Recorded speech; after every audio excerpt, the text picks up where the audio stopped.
வணக்கம். நான் உங்கள் பாசமிகு பத்திரிகையாளர் தேவிமணி.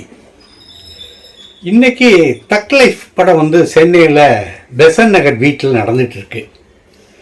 கடந்த சில நாட்களாக உலகநாயகன் கமல்ஹாசன் சம்பந்தப்பட்ட தக் லைஃப் சம்பந்தப்பட்ட காட்சிகளை பூரா டைரக்டர் மணிரத்னம் டைரக்ட் பண்ணியிருக்காரு, படமாகிட்டு இருக்காரு. தொடர்ந்து சில நாட்கள் இந்த ஷூட்டிங் நடக்கும். ஏன்னா இந்த ஜூன் 5க்கு பிறகு, அதாவது ஜூன் 4க்கு பிறகு கிட்டத்தட்ட எப்படியும் ஒரு வார காலம் ஷூட்டிங் நடக்காது. அதாவது கமல் சார் தொடர்பான ஷூட்டிங் நடக்காது, காட்சிகள் எடுக்கப்பட மாட்டாது. ஏன்னா இவர் எலெக்ஷன் டூர் இந்த இது சம்பந்தமாக சில இடங்களுக்கெல்லாம் போக வேண்டியது இருக்குது. அதாவது எலெக்ஷன் அந்த நடந்த இடங்களுக்கு நன்றி சொல்வதற்காக அவர் போக வேண்டியது இருக்குது. அதற்கான ஏற்பாடுகளையும் மக்கள் நீதி மையத்துக்காக திராவிட முன்னேற்ற கழகத்தினோடு கலந்து ஆலோசிச்சுட்டு வர்றாங்க. அதனால் இப்போ அவர் சம்பந்தப்பட்ட காட்சிகள் எல்லாம் இப்போ படமாக்கிட்டு இருக்காங்க. இன்னொரு வருந்தக்கூடிய ஒரு தகவலை இப்போ நான் சொல்ல போகிறேன். முகமது குட்டி இப்படின்னா உங்களுக்கு யாருன்னு தெரியுமா? கமாலுதீன் அப்படின்னா யாருன்னு தெரியுமா? ஜோசப் விஜய் அப்படின்னா யாருன்னு தெரியுமா? தெரியும். ஏன்னா விஜய், அந்த விஜயாவே தெரிஞ்சு வச்சிருந்தவங்க இந்த ஹெச் ராஜாங்கிற ஒரு பிஜேபி ஆளுனால ஜோசப் விஜய்ங்கிறது அவருடைய ஒரிஜினல் பேர் அப்படிங்கிறத தெரிஞ்சுக்கிட்டாங்க.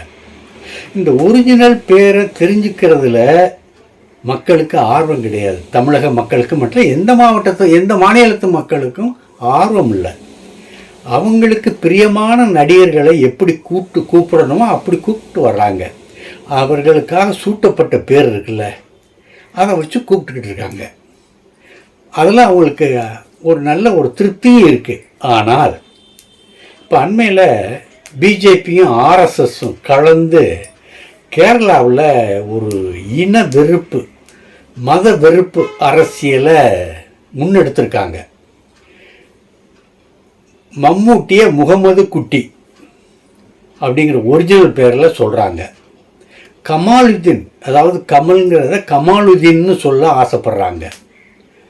விஜயை ஜோசப் விஜய்ன்னு தான் சொல்கிறாங்க. இப்படித்தான் அந்த நடிகர்களுடைய பேரை, ஒரிஜினல் பேரை சொல்லி மக்கள் மத்தியில் இவர்களெல்லாம் இந்துக்களுக்கு எதிரானவர்கள் அப்படின்னு ஒரு அந்த வெறுப்பை உருவாக்குறதுக்கு பிஜேபியும் ஆர்எஸ்எஸும் களம் அமைச்சிருக்கு. இதில் மம்மூட்டியினுடைய படத்தை பார்க்காதீங்க அப்படின்னு ஒரு இயக்கத்தை ஆரம்பிச்சிருக்காங்க. என்ன காரணம்னா 2022 புழு அப்படின்னு ஒரு படம் வந்தது. இந்த படம் பிராமணர்களுக்கு எதிரான படம். பிராமணர்களை அவருடைய நடத்தைகளை, அந்த பழக்க வழக்கங்களை கொச்சப்படுத்துகிறாங்க அப்படிங்கிற மாதிரி இந்த ஆர்எஸ்எஸ் கையில் எடுத்திருக்கு. ஆகையினால மம்மூட்டி இந்த படத்தில் முக்கியமான ரோலில் நடிச்சிருக்காரு. பார்வதி திருவோத்து இந்த படத்தில் முக்கியமான கேரக்டரில் நடிச்சிருக்காங்க. அதாவது ஒரு சமூக சீர்திருத்த படங்களில் நடிக்கிறதுனா பார்வதி மிகவும் ஆசை, விருப்பப்படுவாங்க.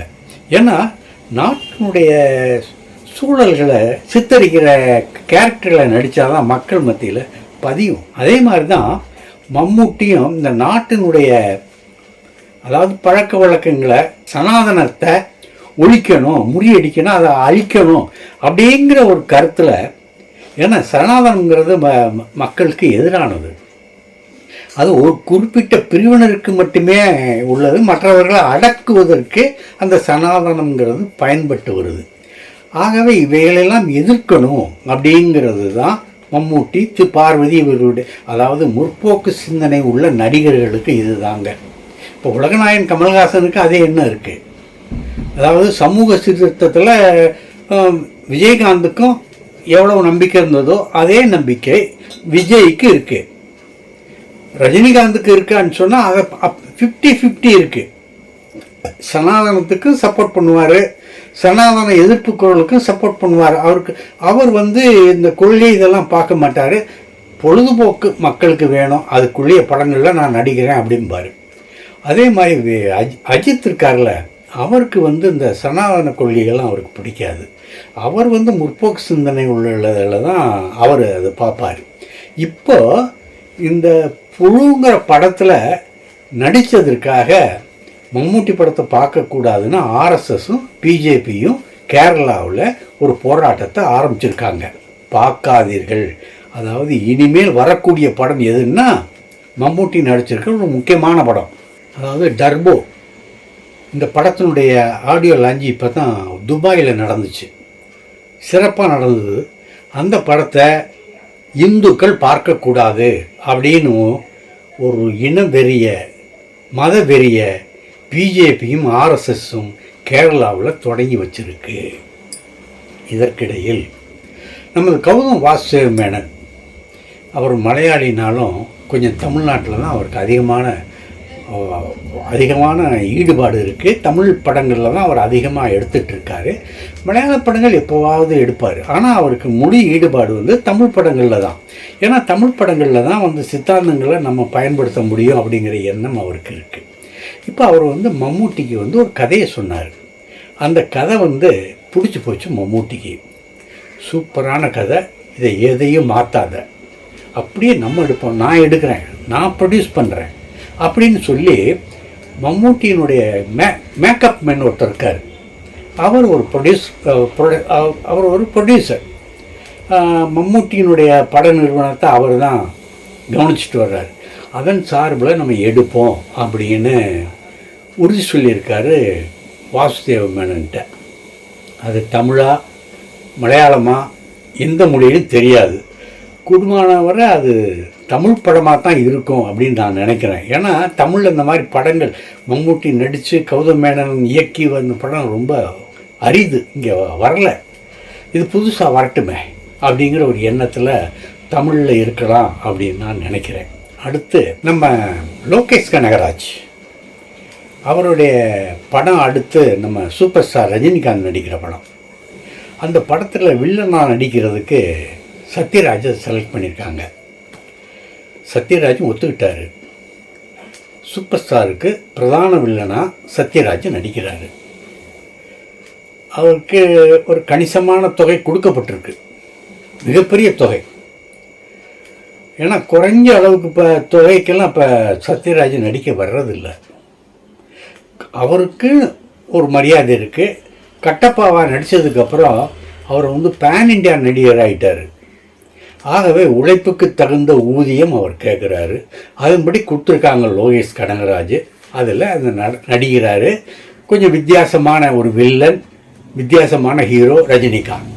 நல்ல படமாக இருக்கும், எதிர்பார்க்கலாம்.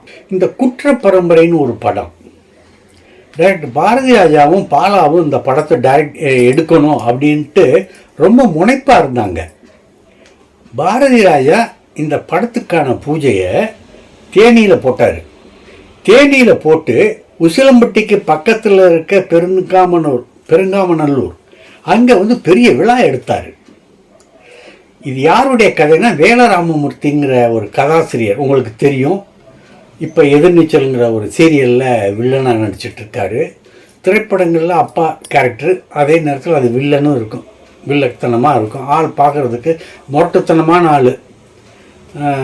தினசரி 2 ஆட்டுக்கால் சூப் குடிக்கிற ஆள், முழு கோழியை சாப்பிட்ற ஆள், கொஞ்சம் மிலிட்ரி மேன்.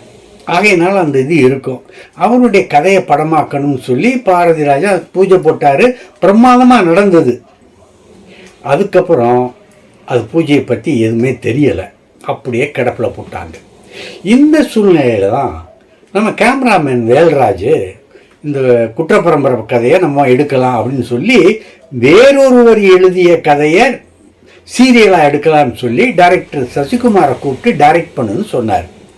டைரக்டர் சசிகுமார் என்ன செஞ்சார், இந்த படத்தில் சத்யராஜ், நம்ம தெலுங்கு நடிகர் ராணாட்டகபதி, நம்ம விஜயகாந்த் பையன் சண்முக பாண்டியன், இவங்களையெல்லாம் வச்சு நம்ம ஒரு சீரியல் பண்ணலாம், தொடர்ந்து பண்ணலாம் அப்படின்னு சொல்லி ஒரு திட்டம் போட்டார். இதுக்கு ஹாட் ஸ்டார் வந்து ஃபைனான்ஸ் பண்ணுறாங்கன்னு ஒத்துக்கிட்டாங்க.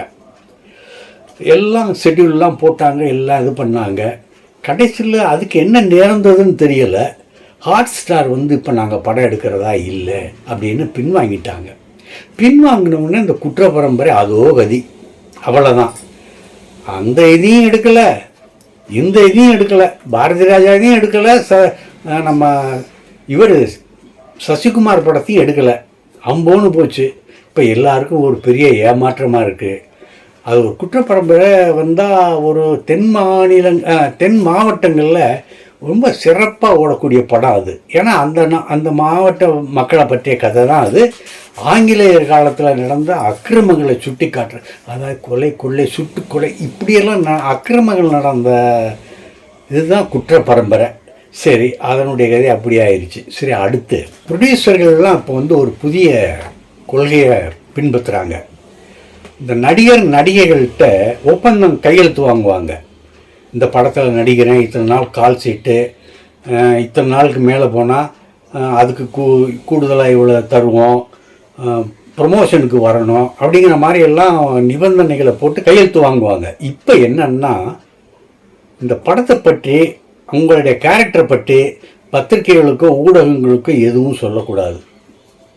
சொன்னீங்கன்னா நாங்கள் அதில் மாறுபடுவோம் அப்படிங்கிற மாதிரி ஒரு மிரட்டலான ஒரு சரத்தை சேர்த்து கையெழுத்து வாங்கிட்டு வர்றாங்க. இது நடிகர்கள் மத்தியில் சந்தோஷமாக தான் இருக்குது. ஏன்னா இந்த பத்திரிகைக்காரங்க வந்து அதை சொல்லுங்கள் இதை சொல்லுங்கன்னு கேட்குறாங்கல்ல. இப்போ ஒரே ஐடியா கையை கட்டிடலாம்ல சார்.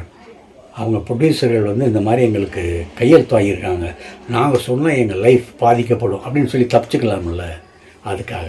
சரி, இப்போ இந்த சுசித்ரா லீக்ஸ் அப்படின்னு சொல்லி ஒரு புதிய பரபரப்பான இதை ஊடகங்கள் கலந்து மேய்ஞ்சிக்கிட்டு இருக்காங்க. ஜிவி பிரகாஷ், சைந்தவி டைவர்ஸ், அதை பற்றியும் இது பண்ணிக்கிட்டு இருக்காங்க. இதை பற்றியெல்லாம் நீங்கள் ஏன் சொல்கிறீங்க, என்ன சொல்ல போகிறீங்க, ஏன் சொல்ல மாட்டேங்கிறீங்க அப்படின்னு நீங்கள் கேட்கலாம். இது குப்பை தொட்டி இல்லை, சினிமா முரசம். அதாவது உங்களுக்காக, நல்லவர்களுக்காக, நல்லவர்களுடைய பார்வைக்காக இந்த சினிமா முரசம் நடத்தப்படுகிறது. இங்கே குப்பைகள் கொட்டுவதற்கு இடமில்லைன்னு சொல்லிட்டு நாளைக்கு சந்திக்கிறேன். நன்றி. இந்த வீடியோ உங்களுக்கு பிடிச்சிருந்தா லைக் பண்ணுங்கள், கமெண்ட் பண்ணுங்கள், ஷேர் பண்ணுங்கள், சப்ஸ்கிரைப் பண்ணுங்கள்.